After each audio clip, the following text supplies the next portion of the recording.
الحمدللہ الحمدللہ رب العالمین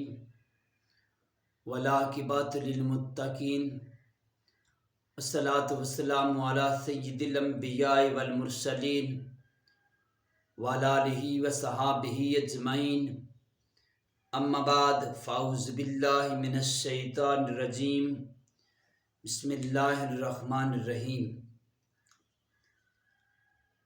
معزز سامعین اور معزز حاضرین، جس موضوع پر گفتگو ہو رہی تھی آج بھی اسی موضوع پر ایک حدیث آپ کی سماعتوں کے حوالے کرتا ہوں۔ شادی کرنے والوں کا دین میں برابر ہونا اور رب کائنات کے اس فرمان مقدس کا بیان کہ اللہ تعالیٰ وہی ہے جس نے نطفے سے بشر بنایا اور پھر اسے خاندان اور سسرال والا بنایا، اور تیرا رب تعالیٰ قدرت والا ہے۔ اب آپ اس بکاری اسی موضوع پر حدیث آپ کی سماعتوں کے حوالے کرتا ہوں۔ راوی سیدہ کائنات سیدہ عائشہ صدیقہ عتیقہ رضی اللہ تعالیٰ عنہما بیان فرماتی ہیں، اور کہ حضرت ابو حذیفہ رضی اللہ تعالیٰ عنہما، حضرت حذیفہ بن عتبہ بن ربیعہ بن عبد الشمس رضی اللہ تعالیٰ عنہ ان صحابہ میں سے تھے جنہوں نے غزوہ بدر میں نبی کریم علیہ السلام کی معیت میں شریکت کی تھی، شریک ہوئے تھے، آقا علیہ السلام کے ساتھ غزوہ بدر میں شامل تھے۔ انہوں نے حضرت سالم کو اپنا بیٹا بنا ڈالا اور ان کے ساتھ اپنی بھتیجی ہندہ بنت ولید بن عتبہ بن ربیعہ کا نکاح بھی کر دیا، اور حضرت ابو حذیفہ رضی اللہ تعالیٰ عنہ جو تھے وہ انصار کی ایک عورت کے زاد کردہ غلام تھے۔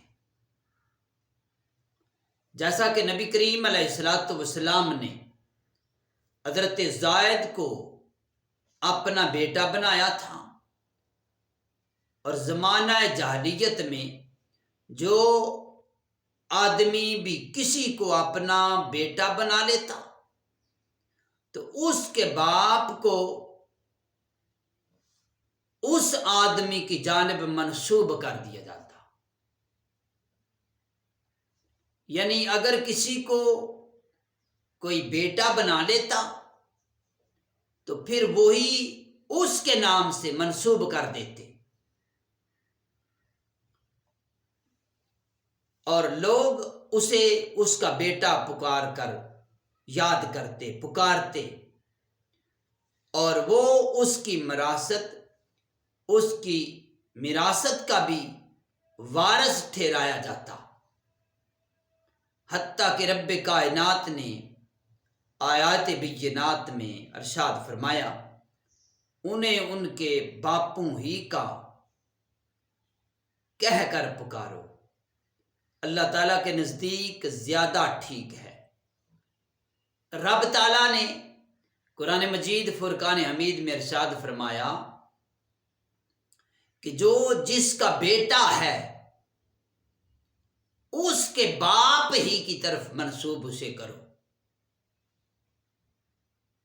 اس کی طرف منسوب کر کے اسے پکارو، اسے یاد کرو۔ اللہ تعالیٰ کے نزدیک یہ ٹھیک ہے کہ جس کا بیٹا ہے اس کی طرف اسے منسوب کیا جائے، اس کا نام لے کر اس کے ساتھ ہی اسے پکارا جائے۔ اگر تم کو ان کا باپ معلوم نہ ہو تو پھر کیا کیا جائے؟ فرمایا اگر تمہیں ان کے باپ کا علم نہ ہو، معلوم نہ ہو، تو دین میں تمہارے بھائی ہیں، وہ دین میں تمہارا بھائی ہے، اس کو مسلمان بھائی سمجھو، اور بشریت میں تمہارے چچا زاد، فرمایا بشریت میں تمہارے چچا زاد، اور تمہیں اس میں کچھ گناہ نہیں، جو دانستہ ہو، غلطی سے ہو، اس میں گناہ نہیں ہے۔ جو اللہ تعالی دلوں کے بھید کو جانتا ہے، جو کسی سے کوئی ایسی بول کر خطا ہو جائے، رب تعالیٰ اس کو معاف فرما دیتا ہے۔ اور اسی آیات بینات میں آگے فرمایا کہ منہ بولے بیٹوں کو ان کے حقیقی باپوں کی جانب لٹایا جائے، چنانچہ جس کے حقیقی باپ کا پتہ نہ ہو وہ دین میں ان کا بھائی اور دوست بن جاتا ہے۔ حضرت سہلہ بنت سہیل بن عمر قریشی بارگاہ رسالت مآب صلی اللہ علیہ وسلم میں حاضر ہوئی، اور یہ حضرت ابو حذیفہ بن عتبہ کی زوجہ تھی۔ انہوں نے محبوب خدا محمد مصطفیٰ امام الانبیاء سید المرسلین کی بارگاہ میں عرض کی، یا رسول اللہ، ہم نے سالم کو اپنا بیٹا سمجھا ہے، حضرت سالم کو اپنا بیٹا سمجھتے ہیں تھے، تو رب کائنات کی آیات بینات نازل ہوئی ان کے بارے میں۔ اس آیات کریمہ کا نزول ہوا ہے جس کا آپ کو علم ہے۔ ابا بکار صحابہ کا یہ معمول تھا کہ اگر صحابہ کو اپنے بارے میں کوئی بھی شک و شبہات ہوتا، کوئی بھی بات ہوتی، تو بارگاہ رسالت مآب صلی اللہ علیہ وسلم میں سوال کرتے، میرے آقا اس کا جواب انہیں عطا فرماتے۔ ابا بکار اس آج کی حدیث مقدسہ سے پتہ چلا جو آج ہم نے عرض کی، کہ جو حقیقی بیٹا جس کا ہو اس کی طرف منسوب کرنا چاہیے، اس کا نام ہی اس کے ساتھ آنا چاہیے، یاد کرنا چاہیے، پکارنا چاہیے۔ اس کے حدیث کو مختلف کتب میں بیان کیا گیا ہے۔ معجم الاوسط رقم الحدیث 6565، اور سنن ابی داؤد رقم الحدیث 2061، سنن دارمی رقم الحدیث 2262، سنن النسائی رقم الحدیث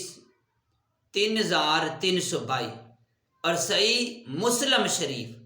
اس میں رقم الحدیث 1453، اور اس کے بعد بخاری شریف اس میں جلد نمبر 100 صفحہ نمبر 75، اس پر یہ حدیث موجود ہے۔ خالق کائنات کی بارگاہ میں دعا ہے، رب کائنات ہماری اس حاضری کو اپنی بارگاہ میں قبول فرمائے۔ جتنے دوست احباب، ویورز، سبسکرائبر اس پیغام کو آگے شیئر کرتے ہیں، حدیث مصطفیٰ کا پیغام پھیلاتے ہیں، آقا علیہ الصلوۃ والسلام کی حدیث کو آگے شیئر کرتے ہیں، ان کے لیے دعا ہے، رب کائنات ان کی نیک دعاؤں کو اپنی بارگاہ میں قبول فرمائے۔ جو بھی کسی کی نیک خواہش ہے، حدیث مصطفیٰ کا صدقہ، رب کائنات اس کو اپنی بارگاہ میں قبول فرمائے، اجر عظیم عطا فرمائے۔ والسلام۔